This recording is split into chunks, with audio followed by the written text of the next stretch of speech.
तहरीक इंसाफ के लिए एहतजाज का बड़ा जो है उनके लिए एक इम्तहान है, जिसका फैसला खुद उनकी पार्टी के सरबराह ने किया। ताकत का ये पुरअमन मुजाहरा मंगल को इमरान खान की सीरी में 2 साल मुकम्मल होने पर मुल्क के हर ज़िले में जो है किया जाना है। तहरीक इंसाफ क्या मौसर एहतजाज कर पाएगी? क्या वो अपने सजा याफ्ता कारकुनों की कानूनी जंग लड़ने के लिए किस किस्म की हिकमत अमली अपना रही है? और क्या इमरान खान साहब के साहबजादे जो हैं वो पाकिस्तान आ रहे हैं? बात करने के लिए हमारे साथ मौजूद हैं मारूफ कानूनदा और सीनियर रहनुमा तहरीक इंसाफ मोहतरम लतीफ़ खोसा साहब। बहुत शुक्रिया अपना कीमती वक्त देने का। सिविल कोर्ट्स ने जो है भी हाल ही में 161 के करीब जो है लोगों को सजाएँ दी हैं जिनका ताल्लुक तहरीक इंसाफ से था। सफ़ेबल के रहनुमा भी उसमें आपके शामिल हैं। कानूनी महाज पर क्या हिकमत अमली आप लोग अपना रहे हैं? क्योंकि कई लोग जो हैं ज़ेर ज़मीन हैं, छुपे हुए हैं, मतलब है वो असम्बली में नहीं आ रहे। आज आपके दोनों कायदीन जो थे सेनेट के और उसके कौमी असम्बली के नहीं थे, तो क्या हिकमत अमली है आप लोगों की?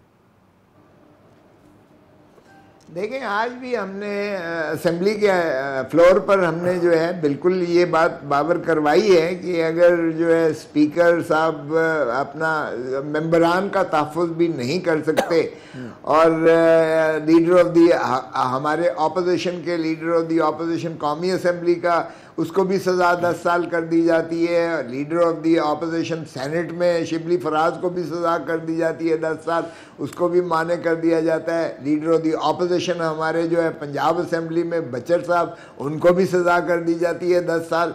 और इसी तरह हमारे दीगर पार्लियामेंटेरियंस MNAs जो हैं, डिप्टी जो हमारा पार्लिमानी पार्टी का सरबराह है उस जरताज गुल को भी सज़ा कर दी जाती है। हमारा सुन्नी इत्तेहाद काउंसिल के जो सरबराह जो हैं साहिबजादा हामिद रजा, उसको भी 10 साल सज़ा कर दी जाती है। हिकमत अमली बताइए क्या ये हमने तो उनको कहा हिफ्ज़ हो गई, हमें पूरी फहरिस्त हमें हिफ्ज़ हो चुकी है। आपसे मैं पूछ रहा था कि अब हिकमत अमली क्या है आप लोगों की? कानूनी जंग कैसे लड़ेंगे? क्या किस उम्मीद पे लड़ेंगे? जी देखें, हम हर महाज पर जो है ये फिस्तायत को बिल्कुल आश्कारा भी करेंगे, बिल्कुल उसके ख़िलाफ़ आवाज़ भी उठाएंगे। आज असेंबली में भी हमने उठाई है, असेंबली के बाहर हमने प्रेस कॉन्फ्रेंस भी की है। तहरीक तहफ़्फ़ुज़ आईन पाकिस्तान के सरबराह अचकज़ई साहब ने भी की है। हम अपीलें भी करने जा रहे हैं हम।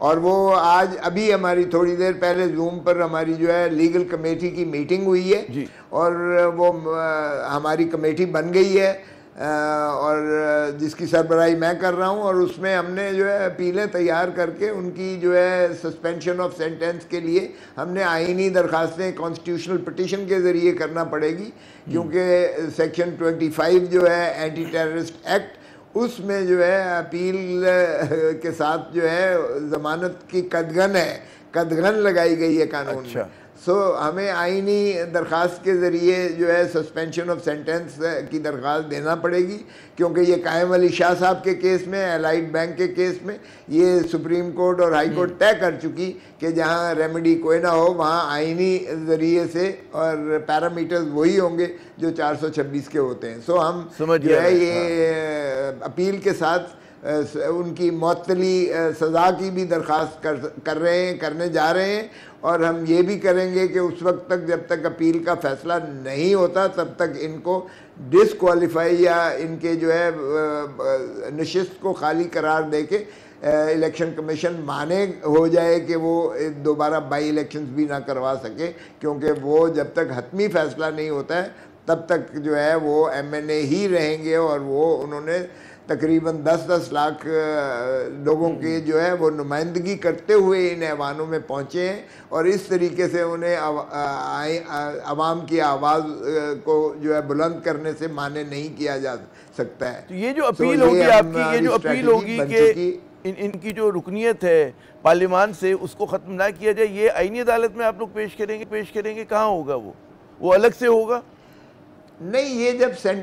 नहीं, जब ये सेंटेंस सस्पेंड हो जाती है, मुअत्तल हो जाती है सज़ा, तो फिर लामहला वो सज़ा की बुनियाद पर ही उन्हें डिसक्वालीफाई किया जाता है ना। तो वो ऑटोमेटिकली जो है वो इलेक्शन कमीशन के पास फैसला हमारा जब जाएगा तो वो उसको बहाल कर देंगे। वो हमें आईनी बेंच पे जाने की ज़रूरत ही नहीं है। इस असना में अगर इलेक्शन कमीशन फुर्ती दिखाकर पहले ही इनको डिसीट कर दे तो क्या होगा फिर? उसके लिए आईन और कानून क्या कहेगा? नहीं, अगर वो डिसक्वालीफाई, देखें ना, आमिर इलेक्शन तो सितंबर ही के तारीखें दे रहे हैं ना, वो तो वो पीरियड को तो ये कम नहीं कर सकते हैं। ये अगर इस वक्त जो है नोटिफाई करेंगे डिस्क्वालीफाई करके, तो वो जब मुअत्तल होती है सज़ा तो वो फिर इन्हें वो वापस लेना पड़ेगा और फिर दोबारा उसको जो है बहाल करना पड़ेगा, इनकी रुकनीत को बहाल करना पड़ेगा। वो हमें ये जितनी मर्जी सूरत दिखाएं, जल्दी दिखाएं, जो दिखा रहे हैं, तो इसलिए वो मुअत्तल वो रिवर्स हो जाएगा। तो असल जो है आपकी उम्मीद जो है वो सुपीरियर जुडिशरी से है। ये बताइएगा कि जिन लोगों के वारंट जारी हुए गिरफ्तारी के, उनके लिए क्या करेंगे? उनके लिए जमानत के लिए कोशिशें हो रही हैं, क्या है उसके लिए? हाँ, वो जो आपके पास केसेस तो माशाल्लाह बहुत जो माशाल्लाह, हाँ जी, वो हम सस्पेंशन करवा लेंगे, वो सॉरी वो हम ज़मानतें करवा लेंगे। पहले प्रोटेक्टिव बेल होगी जो पेशावर हाई कोर्ट से होती है, प्रोटेक्टिव बेल के बाद हम हाजिर हो जाएंगे और वो जो है हम अपनी बहाल करवा लेंगे ज़मानतें। अरे ये मुझे बताइए कि 161 लोग, अगर मैं गलत नहीं कह रहा, उनको सजाएं हुई हैं भी ना, तीनों हमारी सरगोदा, लाहौर और फैसलाबाद की अदालत से। 50 ये लोग हैं जिनकी जमानतें 196 करेक्ट कर लो, 196 लोगों को फैसलाबाद में सजा हुई है। अच्छा चलें, 196 को हुई तो बड़ी तादाद है सबको मिलाकर ना। अच्छा 50 ये हैं, फिर पुराने केसेस अलग चल रहे हैं। बिल्कुल। तो वकील हैं इतने आप लोगों के पास, या बहुत ज़्यादा दौलत खर्च करनी पड़ी है वकला के ऊपर? क्योंकि भाई सब पे सैकड़ों मुकदमात हैं, बहुत है इस वक्त हैं। अभी हमारी जूम पर मीटिंग हुई है, हमने वो स्ट्रैटेजी बना ली है जी। मॉनिटर सीनियर वकला करेंगे, बाकी जो है चूंकि लाहौर हाई कोर्ट में ही होना है ना ये अपीलें। अच्छा, तो ये इसलिए हम जो टीम बनाई है हम उसको हैंडल कर लेंगे। बाकी तो वैसे कराची से मंसूर खान साहब भी हमारे वो जूम पर थे, पेशावर से काजी अनवर साहब भी जूम पर थे। अच्छा। और बाकी सूबों से भी हमारे वकला जो हैं माशाल्लाह काफ़ी सीनियर हैं, मगर उनकी मशावरत तो ज़रूर हुई है, मगर उनको हम लाहौर हाई कोर्ट की हद तक इन्वॉल्व नहीं करेंगे। उनकी मशावरत, ये जो आपके वकला भाई होंगे सारे प्रो बोनो लड़ रहे हैं, ये जो लड़ेंगे मुकदमा प्रो बोनो लड़ेंगे, कोई मुआवजा लेंगे, क्या होगा?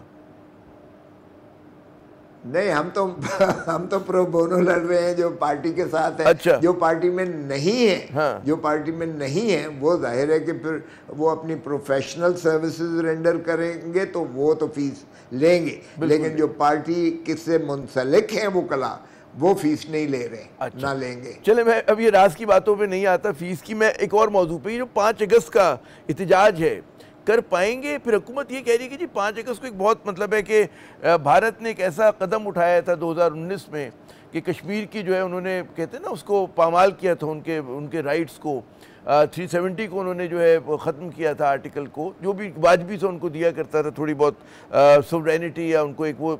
तो क्या ये जो हुकूमत का कहना है कि जी आप लोगों का ये जो अंडरमाइन करने के लिए 5 अगस्त का जो भी आप लोग एहतजाज कर रहे हैं, ये मसला है कि अरे बाबा हमने अंडरमाइन किया है? उन्होंने क्यों 5 अगस्त को इमरान खान को गिरफ्तार किया था?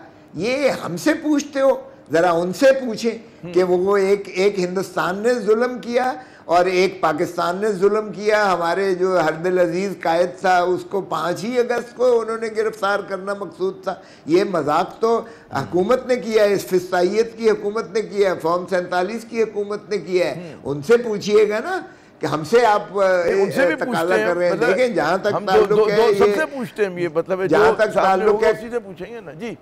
मगर मेरा फिर सवाल जो पहले से था कि एहतजाज कर पाएंगे आप लोग? क्या लग रहा है जो सूरत हाल है कि लोग छुपते फिर रहे हैं, जमानतें हो रही हैं? अरे बाबा एक चीज़ मैं आमिर बता दूं कि जहाँ तक कश्मीर का ताल्लुक है, या जहाँ तक मोदी ने ये शिक जो है आइन से हज़फ करके इसको कश्मीर को जम करके बैनुल-अक़वामी कवानीन का मजाक उड़ाया है, वो यूनाइटेड नेशंस और सिक्योरिटी काउंसिल की उस करारदाद को हवा में फेंका है, ये दुनिया सारी में इसमें पाकिस्तानी कौम जो है वो मुत्तहिद है और यक ज़बान होकर, यक जान होकर, यक कल्ब होकर हम इसकी उस मोदी की फिस्तायत के ख़िलाफ़ बिल्कुल पूरे जो है तन मन धन के साथ जो है ये एहतजाज करेंगे और कर रहे हैं और किया है हमेशा। तो इसमें तो कोई दो आ रहा है नहीं। लेकिन अगर किसी ने तकसीम करने की कोशिश की है तो ये इस फॉर्म 47 की पैदावार है। ये फॉर्म 47 का इन्होंने सिर्फ अवाम के जो है मैंडेट पर डाका नहीं मारा, इन्होंने आइन से बगावत की है, इन्होंने जमहूरियत से बगावत की है। ये मुझे बताइएगा, गासिब है इस मुल्क पर काबिज है 17 सीटों वाली। मैं खता कलामी करूँ। ये बताइए कि कल का जो एहतजाज होगा उसमें फिर ये मसला कश्मीर को आप लोग उजागर करेंगे, साथ साथ जहाँ पर आप अपनी बात कर रहे होंगे वहाँ पे मसला कश्मीर जो मोदी ने जुल्म किया है? नहीं, वो तो हम हर वक्त करते हैं, अभी भी यार हर वक्त करते हैं। अभी भी मैं आपके चैनल के तवस्सुत से बिल्कुल कह रहा हूँ, इस पर कोई दो आ रहा नहीं है, कोई तकसीम नहीं है। इस पर कौम यक ज़बान यक जा होकर हम जो है बिल्कुल इसकी मजम्मत करते हैं शिद्दत से, और इसको हर फोरम पर उजागर किया जाए। हम हुकूमत पाकिस्तान से भी तकाजा करते हैं कि इसको जो है ये यूनाइटेड नेशंस पर भी उठाया जाए, मुस्लिम उम्मा के जो है OIC में भी उठाया जाए, और हर फोरम पर इसको कैसे ये वक्त कम है हमारे पास में। 2-3 सवाल और बड़े अहम है, मैं चाहूंगा कि कोई उसका रिस्पांस कि KP में तो आप लोग एहतजाज कर लेंगे, लेकिन असल जो मार्का होगा पंजाब में एहतजाज कितना बड़ा, यहाँ पर आप लोगों को निकाल पाएंगे? क्योंकि मेरी इत्तलात है कई दर्जन लोगों को गिरफ्तार भी किया गया है पंजाब में।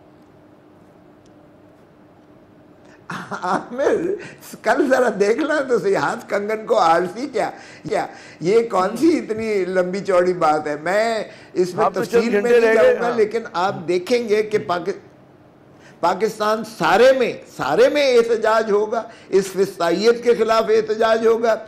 इमरान खान को 2 साल जो है पूरे हो जाएंगे 5 अगस्त को, ये इस पर यकीनन एहतजाज होगा, और आप देखेंगे इंशाल्लाह कि कितना मौसर एहतजाज होता है। हमने पीक पर लेके जाना है, ये नहीं है कि ये हतमी कॉल है और फिर 5 अगस्त को हम अगला लाहे अमल भी देंगे, और यहाँ से भी जो कुछ होने जा रहा है मैं आपको तफसील नहीं बता सकता जी, वो कल ही बताएंगे। अच्छा मुझे ये बताइए कि इमरान खान साहब के जो साहबजादे हैं कासिम और सलमान, उनकी पाकिस्तान आमद के हवाले से मुसलसल मुतज़ाद इशारे हैं, तो क्या वो आ रहे हैं, नहीं आ रहे हैं? पासपोर्ट की उनकी क्या सूरत हाल है? नाइकॉप है, नहीं है उनके पास?